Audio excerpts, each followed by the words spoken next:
साहिबों और मित्रों, आज का इंतखाब जॉन एलिया के कलाम से है।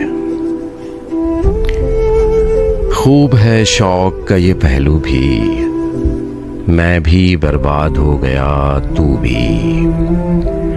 हुस्न मग़मूम तमकनत में तेरी, फ़र्क आया न यकसर मुँह भी। ये न सोचा था ज़ेरे साये ज़ुल्फ़ के बिछड़ जाएगी ये खुशबू भी। हुस्न कहता था छेड़ने वाले, छेड़ना ही तो बस नहीं छू भी। हाय वो उसका मौज खेज़ बदन, मैं तो प्यासा रहा लबे जू भी। याद आते हैं मौजज़े अपने और उसके बदन का जादू भी।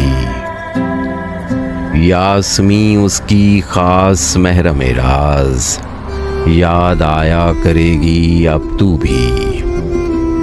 याद से उसकी है मेरा परहेज़, ऐ सबा अब ना आयो तू भी। हैं यही जॉन एलिया जो भी सख्त मगरूर भी थे बदखूबी।